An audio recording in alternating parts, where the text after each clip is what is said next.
السلام علیکم ورحمۃ اللہ وبرکاتہ۔ اسلامک تھاٹ آفیشیل میں آپ سب کا خوش آمدید ہے۔ امید کرتی ہوں آپ سب خیریت سے ہوں گے۔ آپ سب کی دعاؤں سے الحمدللہ میں بھی خیریت سے ہوں۔ بسم اللہ الرحمن الرحیم۔ ہماری زندگیوں میں ہر طرف سے ہر طرح کی بے شمار پریشانیاں ہیں، ٹینشن، ڈپریشن، ہر جگہ لوگ دنیاوی تکالیف سے دوچار ہیں، ذہنی مریض ہیں، انہیں اپنی پریشانیوں کا حل کہیں نظر نہیں آتا، لیکن جب اللہ پاک انہیں دین میں 5 وقت بلاتے ہیں تو وہ اندھے بہرے ہو جاتے ہیں، انہیں وہ کامیابی و ذہنی سکون نہیں حاصل ہوتا، کیونکہ ان کے اندر اسے حاصل کرنے کی چاہ ہی نہیں ہوتی، اور پھر اللہ پاک نے جس کے نصیب ہے صرف وہی اسے ادا کرے گا، کیونکہ جب اللہ پاک کسی سے بھی ہم میں اپنا سجدہ لکھا ناراض ہوتے ہیں تو اسے اپنے آگے جھکنے سے روک دیتے ہیں۔ ہمارے اوپر دین میں صرف 5 وقت سجود فرض کیے گئے ہیں، اور اگر وہ نہ کر سکے تو لعنت ہے ہم پر۔ پھر ہمیں دین میں صرف 5 وقت اس کے سامنے جانا ہے، اس کے آگے جھکنا ہے، اپنی ساری پریشانیاں، اپنے سارے غم اور دکھ اسے بتانے ہیں۔ بے شک وہ سب جانتا ہے، لیکن وہ ہم سے سننا چاہتا ہے، وہ چاہتا ہے ہم ہمیشہ اس کی مدد مانگیں۔ بے شک وہ سنتا ہے، اور صرف وہی تو ہے جو ہماری سنتا ہے، جو ہمارے سننے والا ہے، ہمیں کبھی نظر انداز نہیں کرتا، ہم سے ناراض بھی نہیں ہوتا، تو ہم سے رزق نہیں چھینتا، ہماری ہمیشہ حفاظت کرتا ہے۔ اور بے شک نماز ہی وہ عبادت ہے جو ہمارے دلوں کو سکون میں رکھتی ہے اور ہماری دنیا و آخرت کی کامیابی کا بھی ذریعہ ہے۔ جب ہم وضو کرنے کے لیے کھڑے ہوتے ہیں تو پہلے ذہن سکون کی طرف سفر کرنا شروع کرتا ہے۔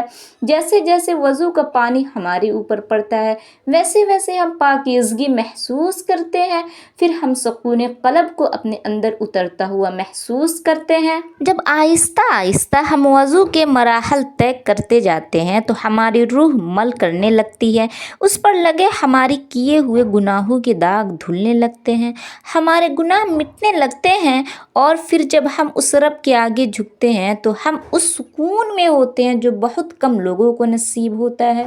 وہ سکون جس کو انسان پوری دنیا میں ڈھونڈتا ہے، وہ سکون جس کو اللہ پاک پہاڑوں کی اونچائی میں رکھ رہے تھے، لیکن اللہ پاک نے اس سکون کو انسان کے دل میں رکھا تاکہ اسے ڈھونڈنے میں زیادہ مشکلیں نہ پیش آئیں۔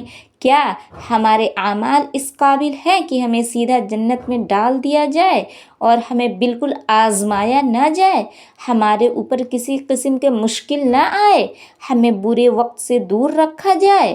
بالکل نہیں۔ اللہ پاک نے ہمیں اس دنیا میں آزمائش کے لیے ہی پیدا کیا ہے۔ انسان اس دنیا میں بھیجا ہی اس لیے جاتا ہے کہ وہ اپنے اوپر آئے ہوئے مشکل وقت سے آخر لڑنا کس طرح سے ہے۔ انسان کو پہلے اس دنیا میں اتارا جاتا ہے جو فانی ہے اور کبھی باقی رہنے والی نہیں ہے، اور پھر اس پر آزمائش ڈالی جاتی ہے، اس کا صبر آزمایا جاتا ہے، اس سے اس کے نفس کا امتحان لیا جاتا ہے کہ اس کی قوت برداشت آخر ہے کتنی، وہ کب تک صبر کر سکتا ہے، اور کیا وہ اس مقصد کو ڈھونڈ سکتا ہے جس کے لیے وہ اس دنیا میں بھیجا گیا ہے، جس کے لیے اسے پیدا کیا گیا ہے۔ اور بے شک اللہ پاک انسان کو کبھی بھی اس کے قوت برداشت سے زیادہ نہیں آزماتا۔ جیسے ہی انسان کا ضبط اس کے آخری مراحل میں ہوتا ہے، اللہ پاک اسے تھام لیتا ہے، تو آزمائش ہر صورت اور ہر قیمت پر ہے۔ اگر اللہ پاک آپ کو خوشیاں نصیب کرتے ہیں تو وہ بھی آپ کے لیے ایک طرح کی آزمائش ہی ہوتی ہے۔ آپ کو آزمایا جاتا ہے کہ آپ کو اس خوشی میں آپ کے اپنے یاد ہیں وہ لوگ جو آپ کو ہمیشہ یاد رکھتے ہیں، یا پھر آپ کو اللہ پاک یاد ہے جو تمام طاقتوں کے مالک ہیں، جو ہر قدرت پر قادر ہے، جس نے آپ کو یہ خوشی نصیب کی ہے۔ کیا آپ نے اس کا شکر ادا کیا ہے، یا پھر آپ اس خوشی کے نشے میں اتنے مگن ہو گئے کہ بھول گئے؟ بس محض خوشیاں بھی ہمارے لیے آزمائش ہوتی ہے کہ ہم اس پاک پروردگار کا کتنا شکر ادا کرتے ہیں، کتنے احسان مند ہیں ہم اس کے۔ کبھی کسی بھی طرح کی پریشانی، غم یا دکھ بھی تو ہمارے لیے آزمائش ہی ہوتی ہے، بہت ہی بڑی آزمائش ہوتی ہے جس سے ہمارا صبر آزمایا جاتا ہے کہ آخر ہم اگر خوشیوں میں اللہ پاک کا شکر ادا کرتے ہیں تو کیا پریشانیوں میں اللہ پاک سے مدد مانگتے ہیں، اس کی صبر کی تلقین یاد رکھتے ہیں۔ اللہ پاک اس آزمائش کے ذریعے ہمارے صبر کے پیمانے کو آزماتا ہے، کیونکہ اللہ پاک کے راستے پر چلنا بہت مشکل ہو جاتا ہے۔ جب آپ کا دل راستے پر چلتے چلتے ڈگمگا جائے تو پھر اللہ پاک ان آزمائشوں کو ہمارے اوپر ڈال دیتا ہے کہ ہم اس کی رضا میں راضی بھی ہیں یا نہیں، ہم اس چلنے کے لائق ہیں بھی یا نہیں۔ اسلام میں ہر کیا کا جواب موجود ہے، لیکن کسی کیوں کا جواب نہیں ہے۔ جو حکم ہو گیا سو ہو گیا، اس پر عمل کرنا ہمارا اولیاً فرض ہے۔